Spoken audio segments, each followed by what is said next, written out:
قدرمنو کتونکو السلام علیکم ورحمت الله وبرکاته.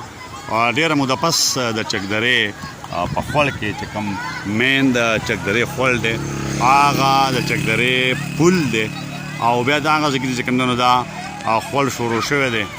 او ډیره موده پس دلته چې کوم دی اوبه راغلي دي او خړي دي لکه په هر حال خو بیا هم ماشومان د افغان مهاجر کیمپ چې کوم ماشومان دي نو هغې ته خوندونه اخلي او په دې وخت کې خو دا اوبه لږې دي او مطلب خیر دی خو که پرس کله دا اوبه زیات دي نو بیا دا قسم خوندونه چې کوم دی اخیستل په دې باندې پابندي لګول دي. خو بهرحال دا هم پخوا مونږ هم په خپل وخت کې چې کوم دی نو چې کله واړه ماشومان نو دا قسم اوبه چې به کله رالې او سکول ته بتلو یا به کورو نو باقاعده چې کوم دی نو همدغه شانته په پکې مونږ لامبل لکه څنګه چې دا ماشومان راوتي دي دا خامپور په سایډ باندې بیګا چې کوم دی نو تندر لوېدلی او د هغه تندر د وجې نه چې دی نو دلته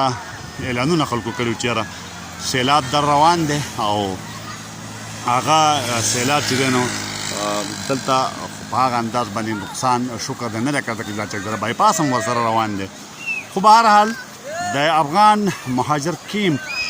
دې ماشومانو ته چې کوم دی یو ډېر ټیک ټاک تفریح ورکړې ده او مونږ ته خو دې شته چې خپل ورکوټوالی چې کوم دی نو هم رعایت کړو چې کله به خورونه رالل په پسرلي او په شکال کې دنګ دنګو خټانو ته به خلک ختل په هغه ورځو کې خټانو او لامبل به دي اوبو ته به چې کوم دی نو را دنګل او همدغه سلسله دلته روانه ده چې چکدرې خواړه دی خو مزیدار او دغه ماشومان چې کوم دی نو په دې حصه کې لامبي او مخکې بره ګورو چې یاره برسوي. دا هم د دغه سلسلې یو بل پورشن دی کوم چې د افغان مهاجر کیمپ په منځنۍ حصه ده او هلته هم ماشومان راوتي دي او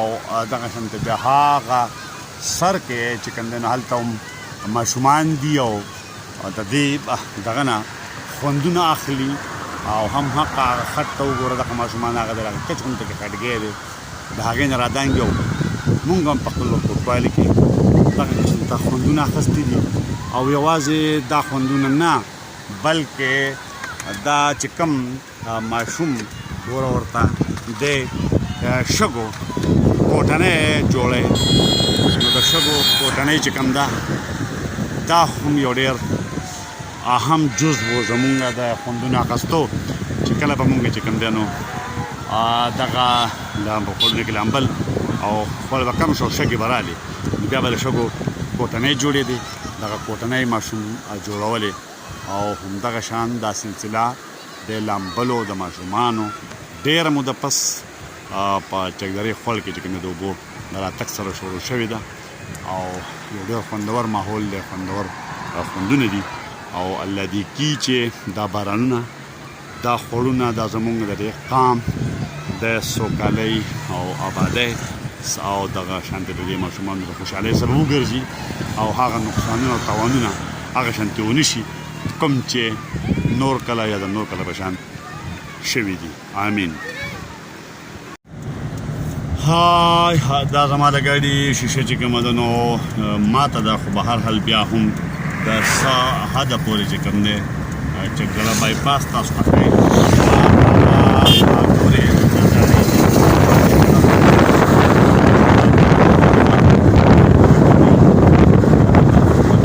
آرام شوی دی ماحول چې کوم دی ډېر زیات صفا او سوتره دی او په چکدره بایپاس چې کوم دی نو دغه باکنډۍ طرف ته وریځې چې دی نو د هغې خپل یو خوند دی. په هر حال د شیشه زما د ګاډي ما ته چې کومه ده نو لکه چونکې دغه حصې پکې راځي خو بیا هم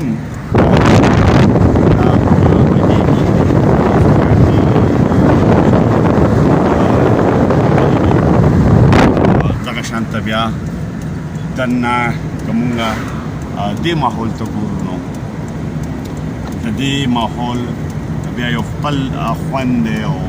خپل رنګ دی. دا شفتالان زما په خیال چې د دې باغکنډۍ او د دې سیمې خپل پیداوار دی دا هغه رنګینی او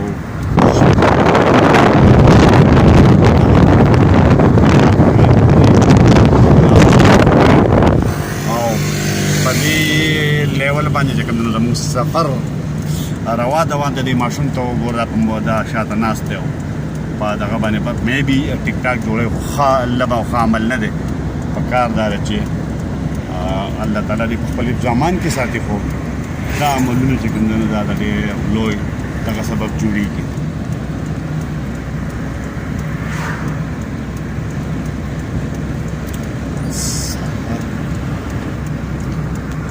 د باغکنډۍ سیمه چې کومه ده هغه طرف ته دا ښکاري او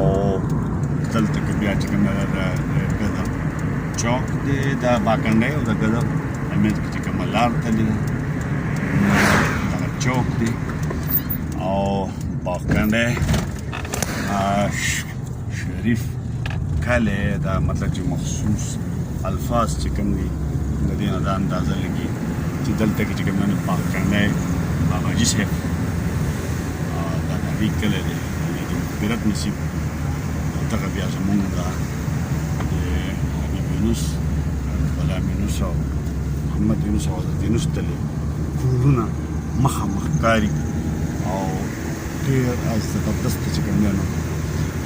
ګرینري ده او دغه چې کوم دی بیا دلته اوس به د ګاډي شیشه ماته ده بهرحال په دغه مات ځای کې هم کوشش دی چې د کوم هدف پورې سړی څه څیز خو ویشي نو پکار ده چې هغه وښي او دغه دې باندې دغه بیس باندې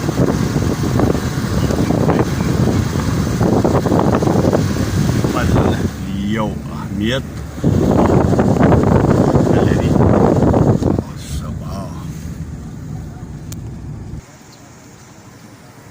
سلارځه کو چې کوم ده نو دا شروع ده دننه لیول چې کوم دی دا بیا دننه دغه شانته شروع دي او دې هم ډېر زبردست لوک چې کوم دی نو ورکړی دی